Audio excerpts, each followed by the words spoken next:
نام ما زکریا ویست است. 28 ساله هستم. 6 سال پیش مسلمان شدم وقتی که 22 ساله بودم. در کلیسای کاتولیک به عنوان یک پیش خدمت کار میکردم. فکر میکردم که بسیار عالی است. یک روز در کلیسا بودم. من واقعا از کلیسای کاتولیک محفلی را به نام هاملیس به یاد نمی آورم، به جز از یک بار، فقط یک بار، که کشیش درباره 3 فرمان اولیه گپ میزد. او میگفت که خدای دروغی نسازید و تصویر سر به خود از خدا با وجود نیاورید. وقتی که با پدرم داخل موتر نشستیم و منتظر دیگر را بودیم، گفتم پدر، ما باور داریم که عیسی خدا است، درسته؟ او گفت بله. گفتم اگر او نمی بود از کجا می فهمیدیم که عیسی چه قسم معلوم می شود؟ و ما باور داریم که او خدا است. حالا کارهای کشیش ها، ساختن صلیب بر سر قبرها، آیا تصویر اشتباه و باور اشتباه را ایجاد نمی کند؟ به نظر شما چیست؟ پدرم گفت بله ایجاد می کند. ما در دوران لیسه شامل آموزش ادیان مختلف شدم. درس های دینی ما را یک استاد بسیار خوب به نام خانم مورمنت پیش می برد. یادم هست که روی خود را طرف دوستم دور دادم، کسی که همراهیم هم صنفی بود. روی خود را طرف او دور دادم و گفتم هی راهیم، چرا ما به این اعتقاد داریم؟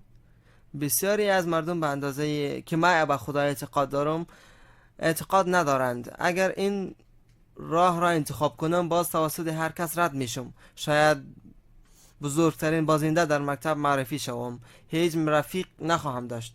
باز هم مرا جزی از افراطیون دینی حساب خواهند کرد. بسیار میترسیدم به خاطر که به اندازه کافی درباره مسلمان ها نمیفهمیدم. من بسیار ناراحت بودم به خاطر اعتقاد اشتباهی که بالای جهان حاکم است. چیزهایی را که در مکتب میخواندم برایم بسیار ناراحت کننده بود. به خاطر همین نگران بودم و ترس داشتم اگر مسلمان شوم آیا تروریست میشم؟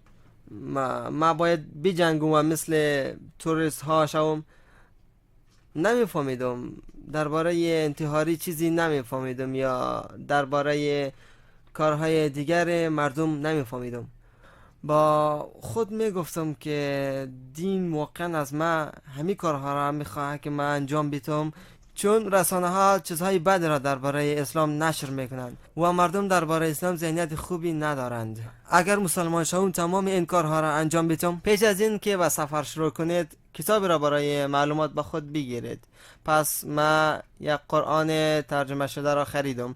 یک آیه را در قرآن خواندم که این کتاب را به خاطر تصدیق کتاب های قدیم فرستاده ایم و این را بهترین آنها قرار داده ایم. نیاز نبود که تغییر کنیم یا یک انسان بد شویم، اما این دینی است که همیشه بالایش باور داشتم.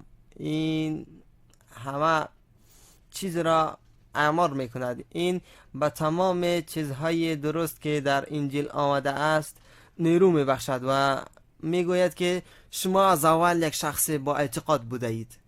پس من قبل از مسلمان شدن و پذیرفتن دین اسلام کمی مطالعه کردم. من به همین خاطر کلمه شهاده را خواندم. گفتم هیچ خدایی به جز خدای یکتا وجود ندارد و محمد فرستاده الله می باشد. مثل این که باران از چشمان من می بارد و برایم آرامش می دهد. نمی فهمیدم که چطور یک راه رحمت است، اما گفتم که لطفاً همین راه به والدینم بدهید و یعنی والدین مرا پذیرفتند و به اعتقادم احترام گذاشتند و قبول کردند. به نظر من اسلام آزادی می بخشد. این به تو آرامش کامل می دهد و آسانی را سر راه ما قرار می دهد. به خودتان و به اطرافیانتان آرامش می بخشد. اسلام بیاورید چون به شما آرامش می دهد.